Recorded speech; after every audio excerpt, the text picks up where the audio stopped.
The most boring thing you can do with an architect's degree is become an architect. I wish I remember what lecturer said this to us. It wasn't until I had been studying and then working in practice for 12 years, I decided it's time for me to leave. Personally, for me, when I was in practice, I felt these two emotions simultaneously too often. I was number one, bored, and number two, stressed, which is like the worst combination. Why is this ironmongery schedule still wrong? So I'm on bins and bikes calcs for the rest of the week. So need the areas recalculated, including the internal balconies, excluding the exterior walls, minus the internal cupboards. Okay. So if you're watching this video thinking like me, this was not what I signed up for, maybe you should join a very special club I call... The good news is I'm of the personal opinion that an architectural education is so valuable and there are so many things that you can actually do with your experience. So in this video, I'm going to give you 10 examples of what you can do with your architect's degree if you don't want to be an architect.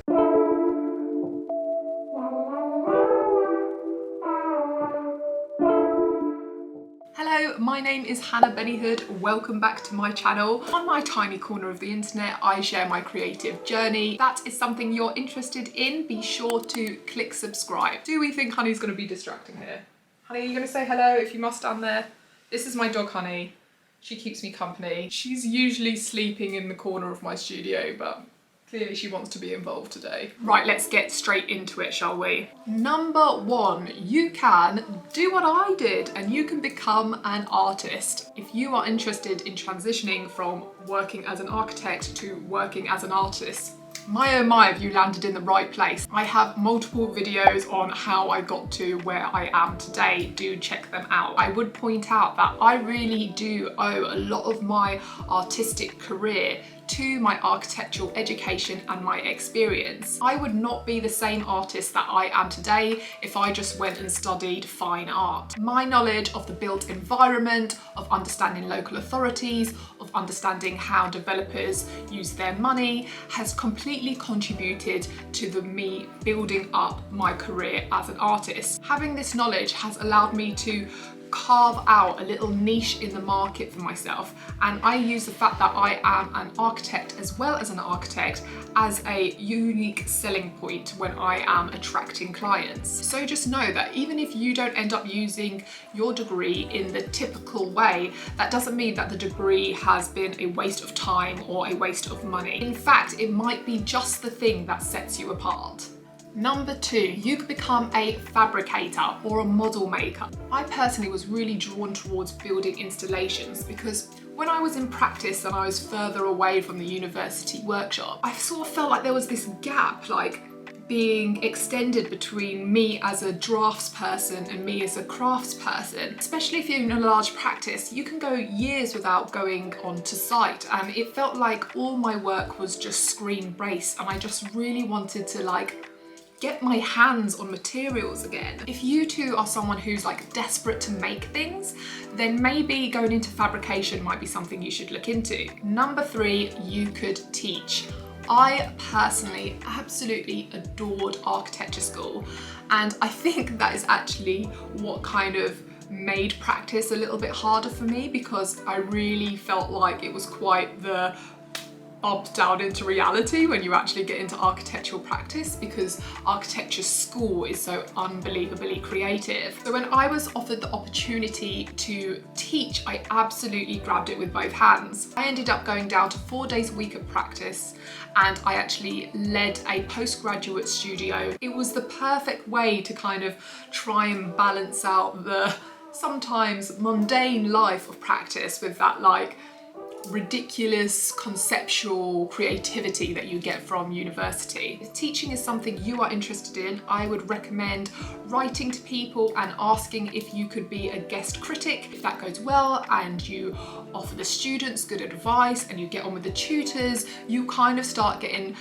invited back to these things and you can kind of weasel your way into the clique. If you are watching this and you are currently at university, I will take this moment to remind you that the relationships that you form with your tutors right now are incredibly important. If you get on with tutors at university, those relationships can extend well past your degree. Little tip from me is just to keep that in mind when you're working with tutors. If they're ones that you really get on with, really do invest in those relationships. Number 4, you could go client side. Maybe you should become a developer. I'm joking, I love developers, they're a lot of my clients, but there are some good ones and some bad ones. So if you're gonna get in bed with a developer, make sure they're not a total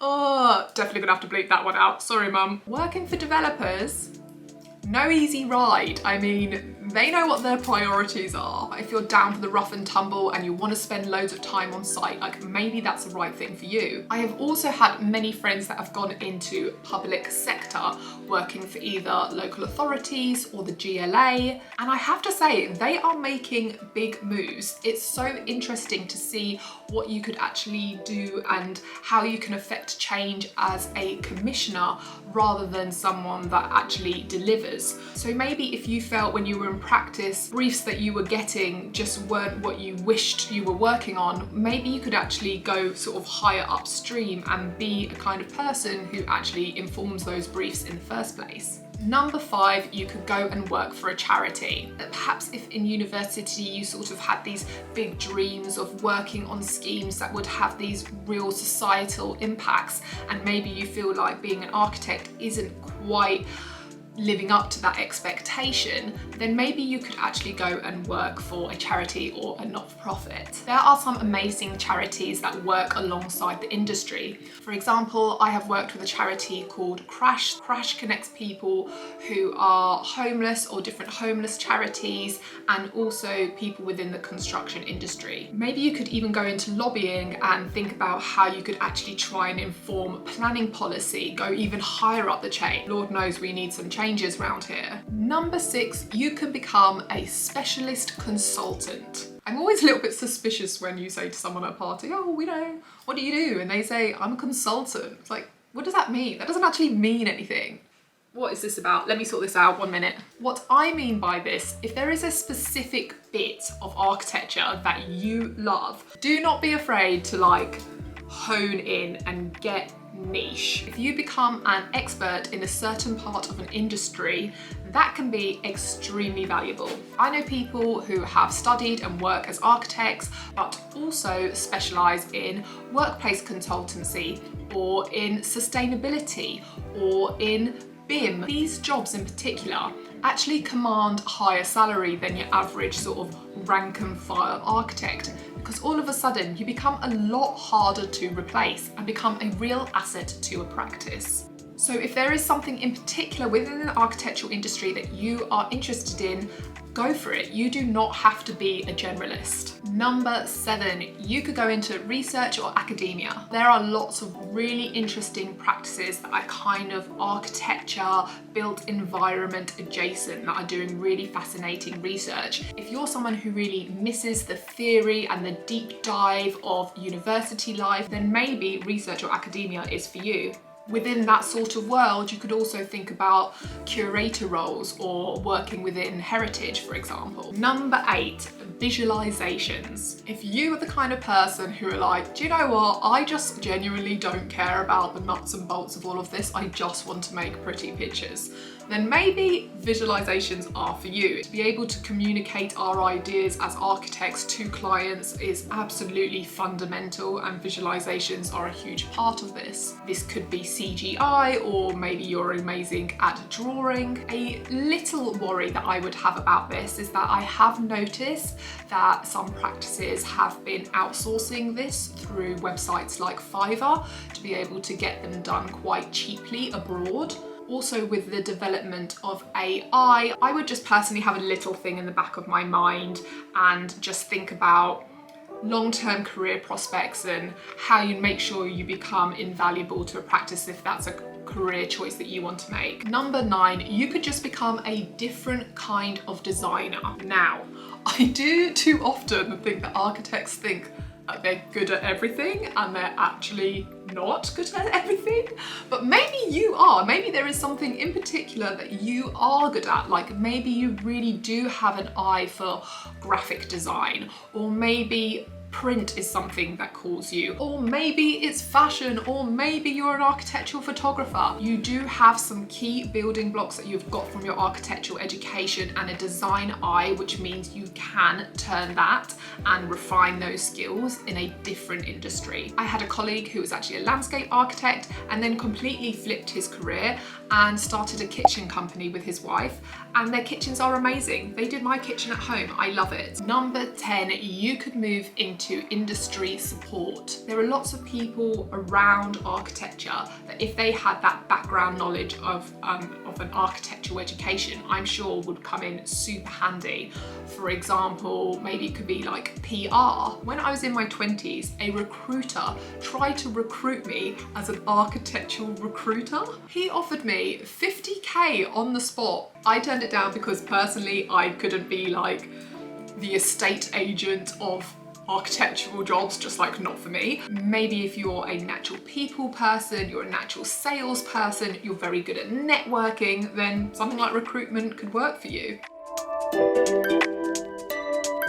So that is just 10 ideas, but honestly there are so many more, from filmmakers to entrepreneurs. I could go on and on. It just takes a little imagination. Just remember, you probably chose this career at what, the age of 17? I mean, would you trust your 17-year-old self to make decisions for you as an adult? No, that's absolutely insane. So if you are down this path and you are thinking, I'm not sure if this is for me, then don't worry about it. That is fine. There are lots of options out there, and so many people actually find the fact that either you're an architect or you studied architecture incredibly impressive. If you do choose to switch careers, please do remember that these things take time, and that too is okay. There is no big rush. You are probably going to be working until you're 70 years old.